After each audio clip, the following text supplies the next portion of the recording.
নমস্কার বন্ধুরা, আমার রান্নাঘরে সবাইকে স্বাগত। আজ বানিয়েছি মাশরুম দো পেঁয়াজা। আশা করি তোমাদের এই রেসিপিটা ভীষণ ভালো লাগবে। আর দেরি না করে তো চলো কিভাবে বানিয়েছি সেটা দেখে নিই। প্রথমেই এখানে গ্যাস অন করে দিয়েছি, কড়াই বসিয়ে দিয়েছি আর 2 চামচ তেল গরম করতে দিয়ে দিয়েছি। আর এখানে আমি আগে থেকেই মাশরুম, ক্যাপসিকাম আর পেঁয়াজ কেটে নিয়েছি।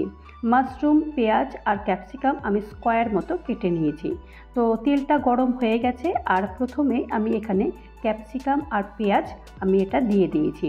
এখানে আমি একটা ক্যাপসিকাম আর একটা পেঁয়াজ নিয়েছি আর সামান্য পরিমাণ নুন দিয়েছি। নুন দিয়ে এটাকে হালকা একটু এপিটোপিট করে নেব। একদম বেশি ভাজবো না, কারণ ক্যাপসিকাম আর পেঁয়াজ খুবই নরম, বেশি ভাজলে কিন্তু একদম নরম হয়ে যাবে। আমি কিন্তু একদম নরম চাইছি না, শুধুমাত্র একটুখানি যে কাঁচা কাঁচা গন্ধ থাকে সেই গন্ধটা যাতে চলে যায়। ভাজা হয়ে গেছে আর আমি এখন এই ক্যাপসিকাম আর পেঁয়াজগুলো সব তুলে নিচ্ছি। তোমরা দেখবে কালারটা কিন্তু একই আছে, কালার কিন্তু একদম যায়নি। ঠিক এই রকম অবস্থাতেই তুলে নিতে হবে। আর ওই তেলেতেই আমি মাশরুমগুলো সব দিয়ে দিয়েছি আর 1 চিমটে নুন দিয়েছি।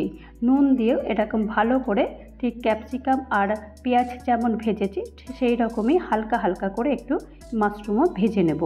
তো 2 থেকে 3 মিনিট এরকম ভেজেছি, এর থেকে বেশি কিন্তু ভাজিনি। মাশরুমের কালার যেমন ছিল ঠিক সেই রকমই কিন্তু রয়েছে। তো মোটামুটি এইরকম করেই ভেজে নিয়েছি। এখন মাশরুমগুলো সব তুলে নেব। আর এখানে আমি 200 গ্রাম মাশরুম নিয়েছিলাম। সব তুলে নিয়েছি আর কড়াইতে আমি আবারও 2 চামচ তেল দিয়েছি। তেলটা গরম হয়ে গেছে আর এখানে আমি গোটা গরম মশলা ফোড়ন দিয়েছি আর 2টো রসুন আমি এরকম হাতে করে থেতো করে নিয়েছি। এই রসুন থেতো করে দিয়ে রসুনটা একটু হালকা ভেজে নেব। এখন এখানে আমি একটা পেঁয়াজকে এরকম কুচি করে কেটে নিয়েছি আর এই পেঁয়াজটাকেও এরকম হালকা ভেজে নেব যতক্ষণ পর্যন্ত না পেঁয়াজ থেকে একটু রং আসে। পেঁয়াজের রং এসে গেছে আর এখন 1 চামচ আদা বাটা দিয়ে দিয়েছি। আদা বাটা দিয়েও আরেকবার ভালো করে নেড়ে চেড়ে দিচ্ছি।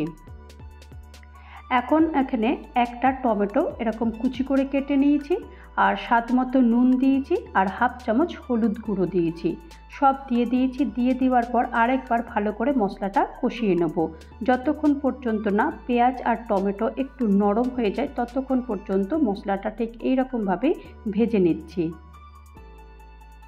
মশলা অনেকটাই নরম হয়ে গেছে। এখন 1 চামচ জিরের গুঁড়ো আর 1 চামচ আমি কাশ্মীরি লাল লঙ্কার গুঁড়ো দিয়েছি আর 1/2 চামচ আমি গরম মশলার গুঁড়ো দিয়েছি আর সামান্য পরিমাণ জল দিয়েছি।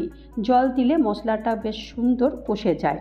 যেহেতু আমার সমস্ত শুকনো মশলা, সেহেতু একটু জল দিলে মশলাটা খুব ভালোভাবে কষে যায়। আর এখন এখানে 1/2 চামচ চিনি দিয়েছি।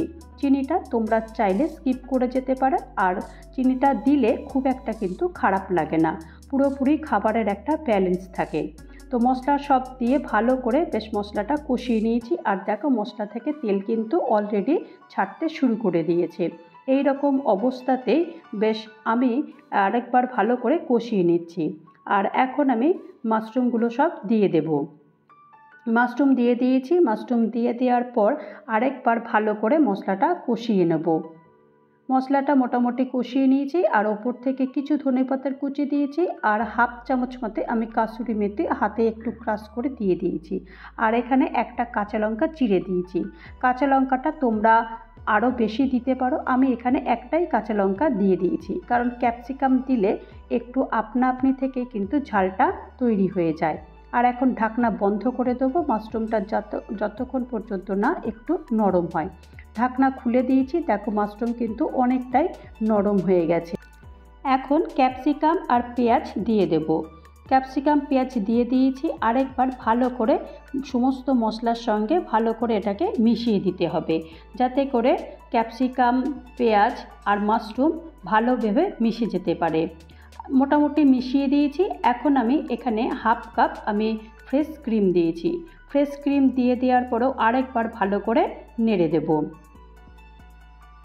দেখো ফ্রেশ ক্রিমটা দেওয়ার পরে কালারটা একদম চেঞ্জ হয়ে গেছে আর দেখতেও কতটা সুন্দর হয়ে গেছে।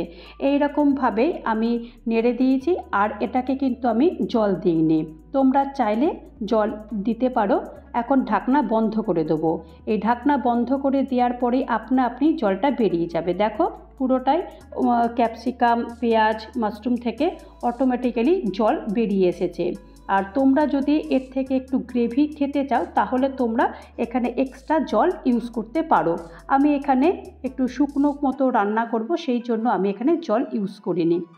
ব্যাস আর কিছুই না, নেড়ে চেড়ে দিয়েছি। তো চলো এটাকে সার্ভ করে দেখাই প্লেটে কেমন লাগছে। তো দেখো আমি সার্ভ করে দিয়েছি। তো তৈরি হয়ে গেল আমার মাশরুম দো পেঁয়াজা। আশা করি তোমাদের এই রেসিপিটা ভীষণ ভালো লেগেছে। আর ভালো লাগলে অবশ্যই একটা লাইক করো, পারলে আমার চ্যানেলটা সাবস্ক্রাইব করে আমার পাশে থেকো। আর যারা নতুন বন্ধু হয়ে আমার চ্যানেলে ভিজিট করেছো তাদেরকে অজস্র ধন্যবাদ। আর যারা এখনও পর্যন্ত আমার চ্যানেলটা সাবস্ক্রাইব করোনি তাদেরকে অনুরোধ করব চ্যানেলটা সাবস্ক্রাইব করতে। ভালো থেকো, সুস্থ থেকো আর আমার চ্যানেলের সাথে থেকো। নমস্কার।